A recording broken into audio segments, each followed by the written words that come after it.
The steady hum of the cargo ship's engines filled the small cockpit as Jack checked his delivery manifest one more time.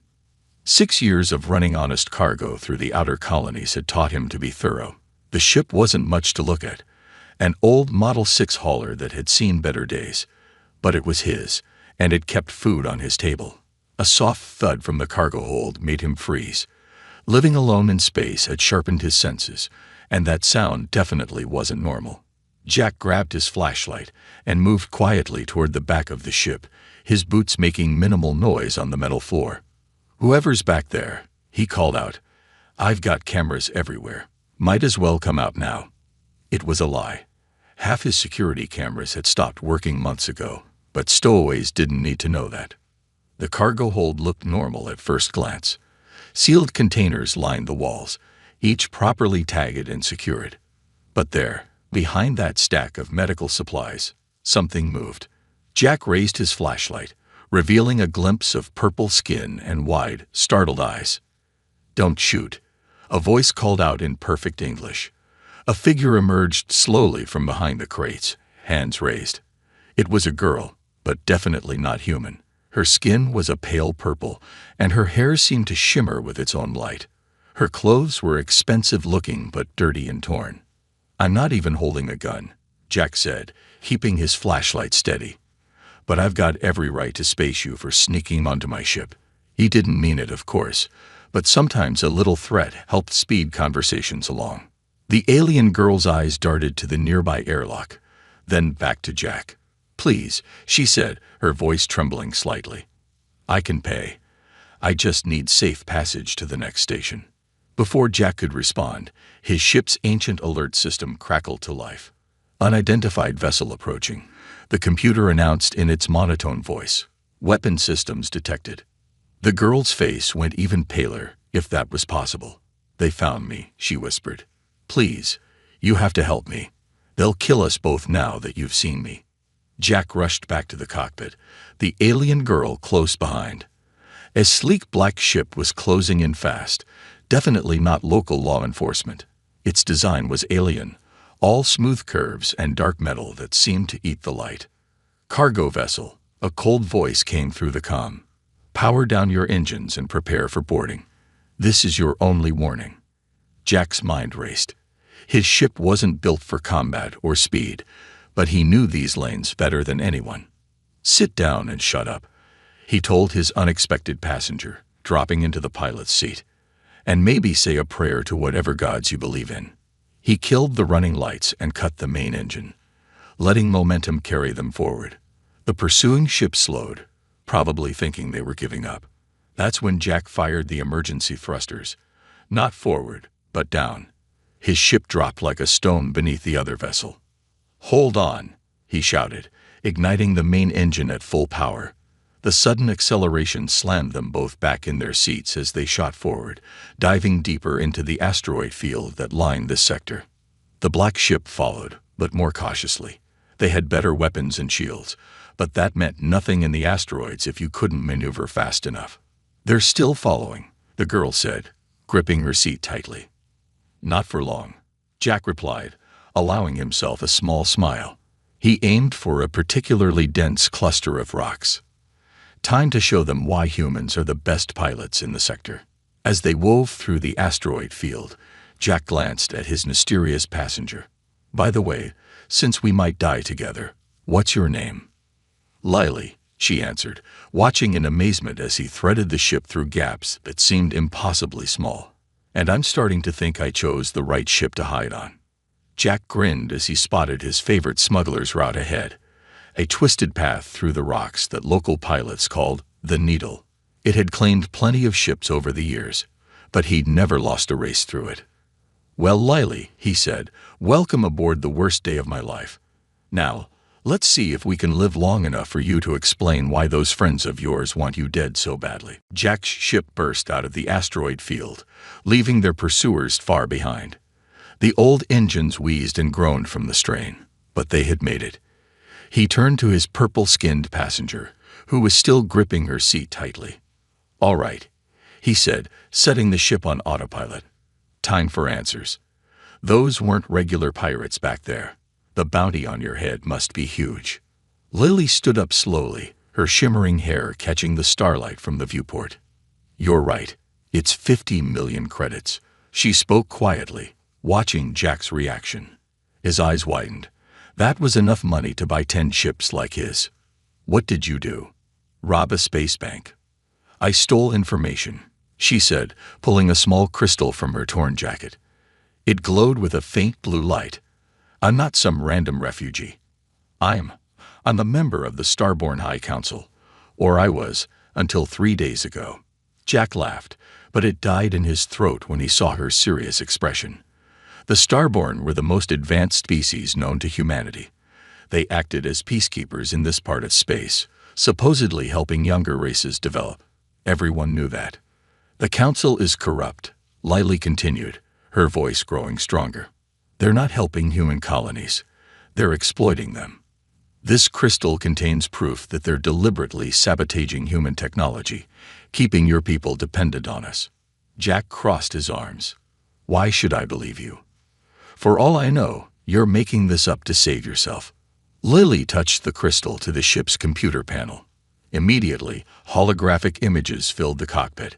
Jack saw familiar scenes: failed colony ships, struggling outposts, accidents that had been blamed on human error. But the documents showed something else. Careful plans to ensure those failures. They laugh at humans in the council chambers, Lily said, her voice bitter. They call you primitive, reckless. But I've watched your people. You succeed despite everything we do to hold you back. That's why I had to act. A warning light flashed on the console. 3 more ships had appeared on the long-range scanner. They're not giving up, Jack muttered, checking their fuel levels. We can't outrun them forever. No, Lily agreed. But we don't have to. She pointed to a spot on the navigation map. There's a human outpost here, on Mining Station 47. It's officially abandoned, but I know smugglers use it. We can hide there and transmit this data across every communication channel in the sector. Jack studied her face carefully. He'd gotten good at reading people in his years of trading, human or alien. There was fear in her eyes, yes, but also determination. And something else. Hope. You really believe in this, don't you? He asked. Enough to give up everything. The Council taught us we were superior, she replied. But superiority isn't about having better technology. It's about doing what's right. She met his gaze steadily.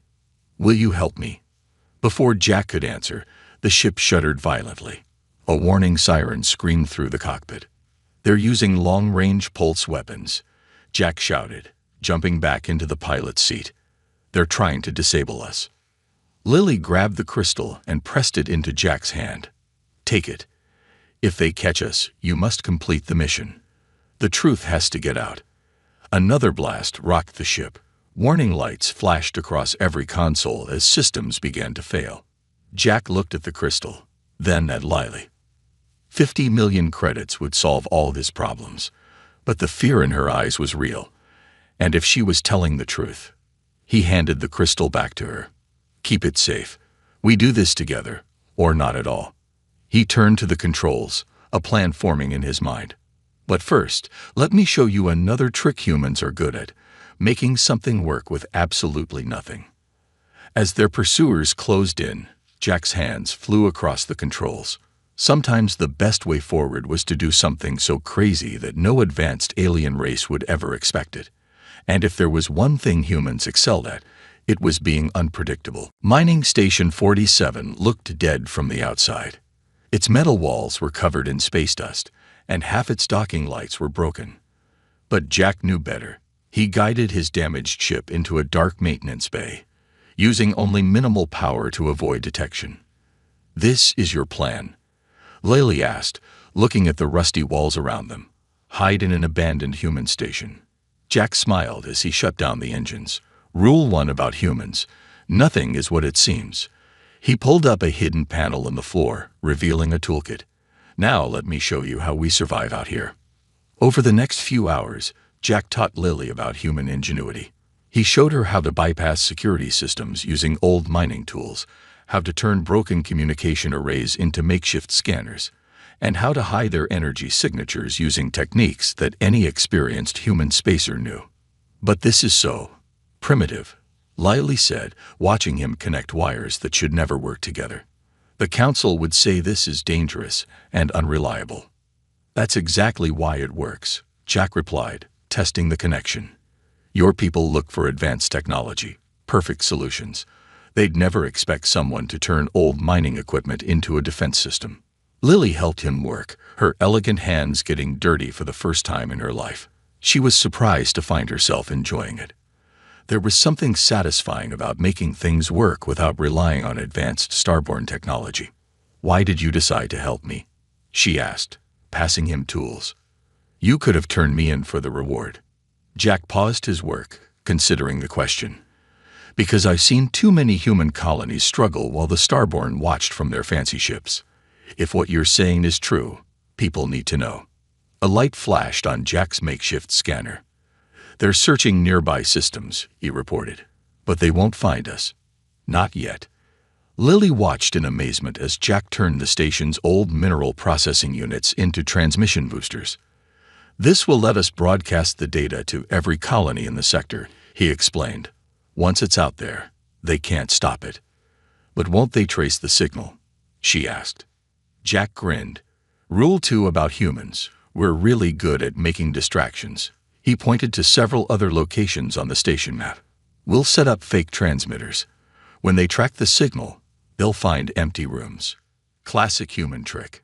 As they worked, Lily found herself studying Jack more closely. He wasn't anything like the humans she'd seen in council meetings, those carefully selected representatives in clean suits. He was real, practical, and somehow more alive than anyone she'd known in her sheltered life. You know, she said, helping him calibrate another transmitter. The council always said humans were too reckless, too willing to take risks. But I'm starting to think that's your strength. We take risks because we have to, Jack replied. When you don't have fancy technology to rely on, you learn to trust your instincts and skills. A distant boom echoed through the station. Jack quickly checked his scanners. Patrol ships, he said. They're searching sector by sector. We got maybe 2 hours before they reach us. Lily felt fear rise in her throat, but pushed it down. She'd seen enough of human courage to know this wasn't the time for panic. Then we better work faster. Show me more of your human tricks. Jack looked at her with surprise and respect. The scared stowaway he'd found on his ship was gone. In her place was someone who understood what they were fighting for. Rule 3 about humans, he said, handing her a welding tool. We never give up, even when the odds are impossible. As they raced to complete their preparations, Lily made a silent vow. No matter what happened, she would make sure the galaxy learned the truth, not just about the Council's corruption, but about the real strength of humanity. It wasn't in their technology or their weapons, but in their endless ability to adapt and overcome.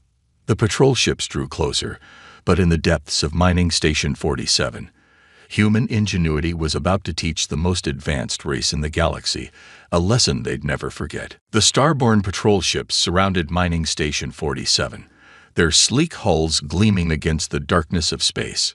Inside the station, Jack and Lily crouched behind old mining equipment, watching scanner readings on their jury-rigged display. 6 ships, Jack whispered. More than we expected. A voice boomed through the station's old speakers. This is Commander Vale of the Starborn Fleet. We know you're here, Princess Lily. Surrender now, and the human will be spared. Jack turned to Lily in shock. Princess.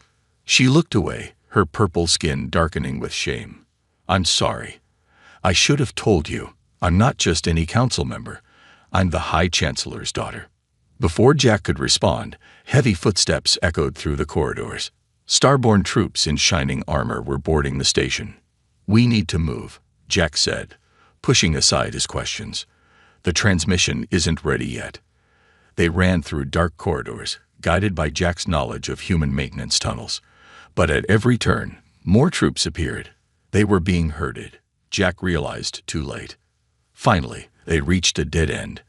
Commander Vale stood before them, flanked by soldiers with advanced weapons.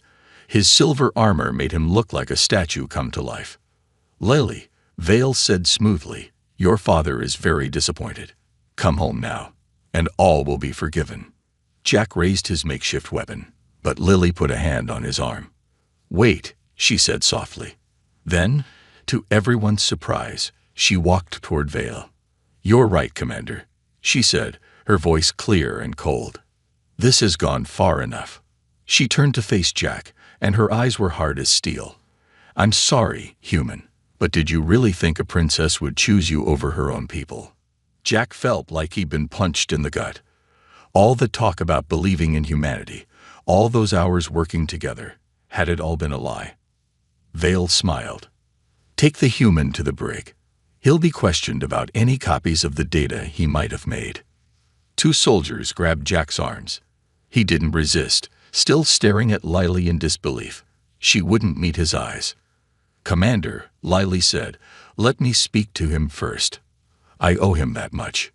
Vale nodded indulgently. "Of course, Princess, but make it quick." Lily approached Jack, her face unreadable. She reached out and straightened his dirty jacket, leaning close. "Thank you for teaching me about humans," she whispered, so softly only he could hear. Her hand slipped something into his pocket, especially about being unpredictable. Jack kept his face neutral, but his mind raced. In his pocket, he felt the familiar shape of the data crystal. "Take him away," Lily commanded, stepping back. "And make sure he's comfortable. He did try to help me, after all." As the soldiers led Jack away, he caught a glimpse of Lily walking with Vale, her head held high. She was asking about her father, keeping the commander distracted. In his cell, Jack waited until the guards were distracted.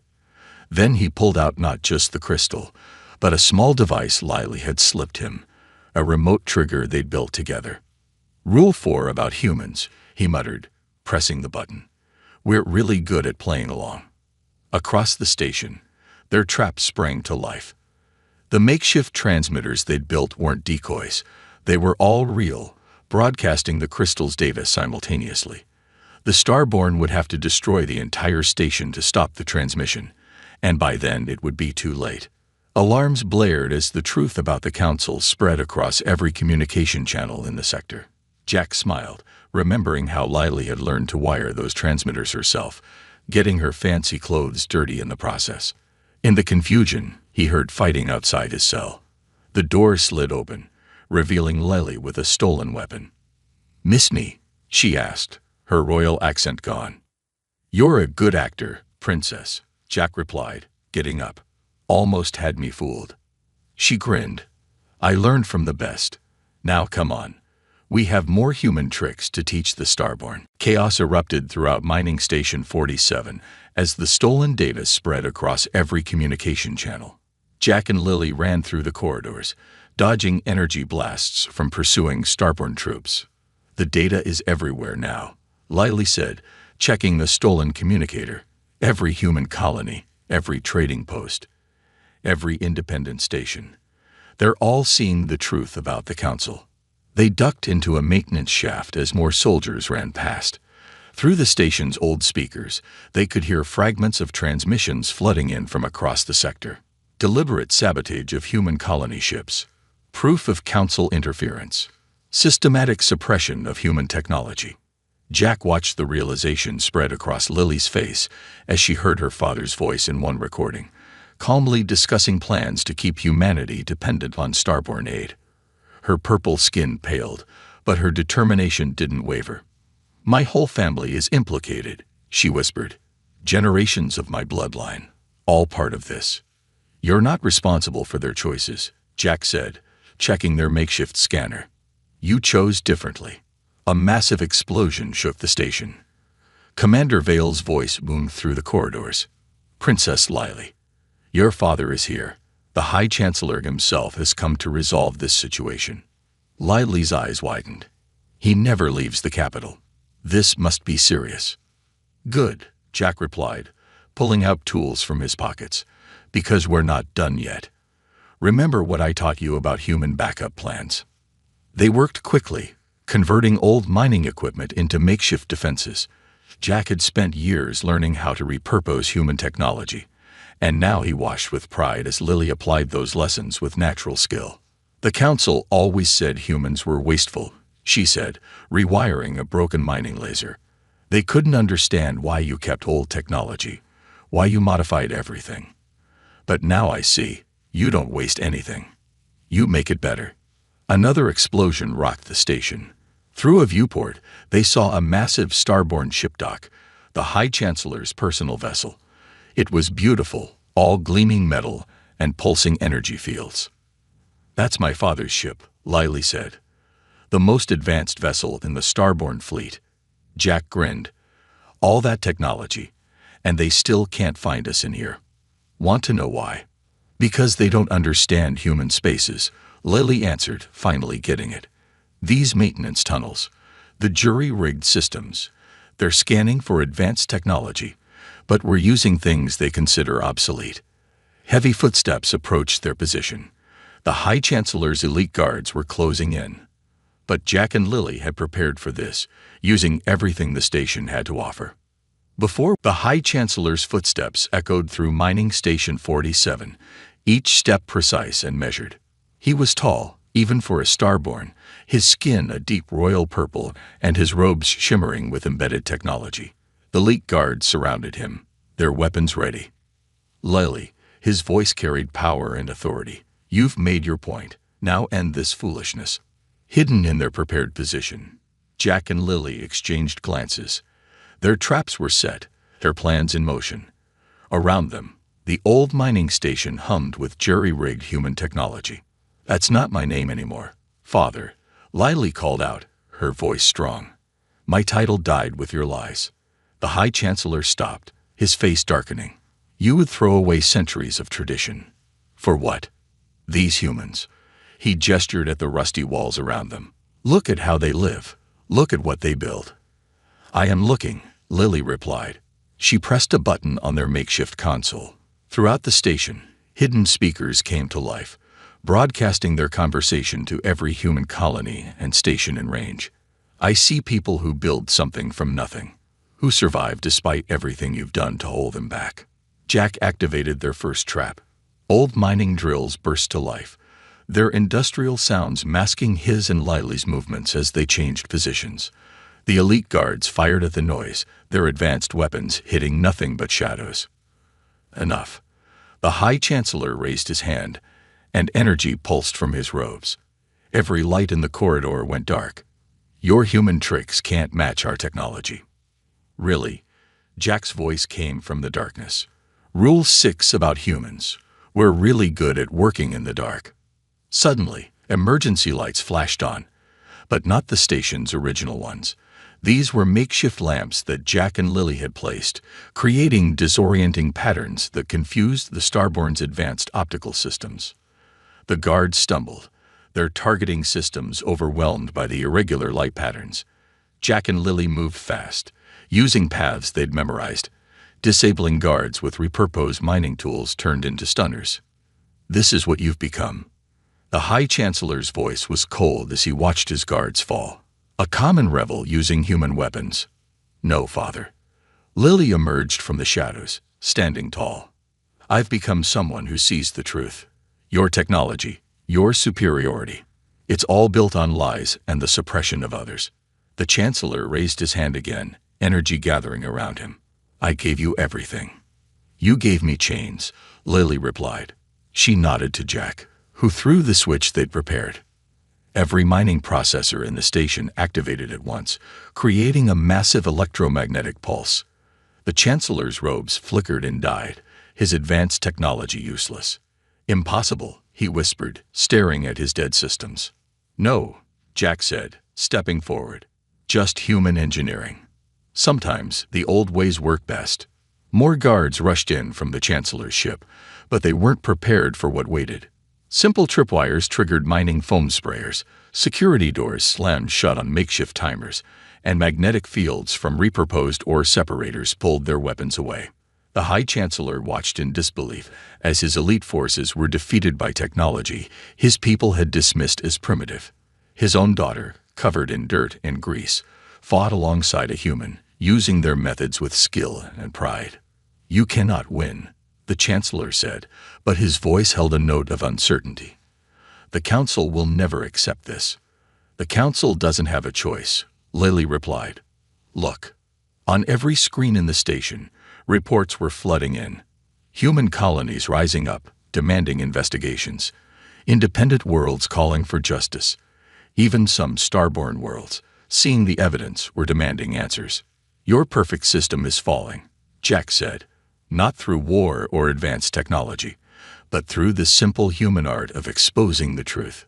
The High Chancellor looked at his daughter one last time, seeing not the princess he'd raised, but someone stronger, someone free. Surrender, Lily said quietly. Show that at least one more thing we inherited from humans, the wisdom to know when we're beaten. Around them, Mining Station 47 hummed with human ingenuity, proof that the simplest solutions were often the strongest. The High Chancellor, surrounded by failed technology and defeated guards, finally lowered his head. The revolution wouldn't be won with advanced weapons or superior technology. It would be won with determination, creativity, and the courage to stand up for what was right. All things humanity had been teaching the galaxy all along. 3 months after the events at Mining Station 47, Jack's cargo ship drifted through space with a new coat of paint and several creative modifications. In the co-pilot's seat, Lily checked their latest delivery manifest. Another shipment of agricultural supplies for the outer colonies, she asked, raising an eyebrow. Her once royal accent had picked up traces of human spacer slang. Perfectly legal this time, Jack replied with a grin. Though I might have added some extra mining equipment they didn't officially request. You know how those colonies always need spare parts. The ship's computer beeped with an incoming transmission. On the screen, a news report showed the former High Chancellor facing trial, along with other council members. The Starborn Empire was changing, slowly but surely. Missing the palace yet? Jack asked, watching Lily's reaction. She looked down at her worn cargo pilot's uniform, then at her hands, still marked with engine grease from their morning repairs. Not even a little, she answered honestly. Though I do miss the look on Father's face when we beat him with broken mining equipment. Speaking of equipment, Jack said, want to see what I did to the engine cooling system. Found a way to boost efficiency by 30% using parts from an old food processor. Lily's eyes lit up. In the months since their escape, she'd thrown herself into learning everything about human engineering. The council had called it primitive, but she'd discovered an elegance in its simplicity, a beauty in making something work with whatever was available. First, she said, standing up, I have something important to say. Her voice took on a formal tone that reminded Jack of her royal past. Should I be worried? He asked, turning his chair to face her. I've been thinking about my place in the universe, Lily began. The Starborn taught us that status comes from power and advanced technology, but humans showed me it comes from what you do, how you help others. She knelt before Jack, causing him to lean back in surprise. What are you doing? Something my people would never understand, she said with a smile. I, former princess of the Starborn, formally pledge myself to serve alongside you, Jack of Earth, as an equal partner in all ventures and adventures. Lily, you don't have to. She held up a hand to stop him. Let me finish. This isn't about duty or obligation. It's about choice. Humans taught me that real loyalty isn't commanded, it's earned. And you've earned mine. Jack watched her, seeing not the scared stowaway he found months ago, but a strong partner who'd chosen her own path. I vow to use everything I've learned, both Starborn knowledge and human ingenuity, to help those who need it. To show the galaxy that true advancement isn't about having the best technology, but about having the wisdom to use what you have well. She stood up, offering her hand. Partners. Jack took her hand and pulled her into a hug instead. Partners, he agreed. Though you might regret that when you see the mess I made rewiring the food synthesizer. Lily laughed, then moved to the ship's controls. You know, humans are the most surprising species I've ever met. Just when the galaxy thinks they understand you, you prove them wrong. That's Rule 7 about humans, Jack said, setting course for their next delivery. We're full of surprises. Their ship accelerated into the darkness of space, its hybrid of human and starborn technology humming smoothly. In the cargo hold, their latest shipment of supplies waited, along with a few extra pieces of outdated human technology that would help another colony stand on its own. Where to next? Lily asked, already pulling up star charts. Wherever there's people who need help, Jack replied. And wherever we can show the galaxy what happens when human creativity meets starborn knowledge. As their ship disappeared into the starfield, Lily smiled. She'd lost a throne, but gained something better, a purpose, a partner, and the freedom to choose her own path. And she wouldn't have it any other way. After all, sometimes the best tricks weren't tricks at all.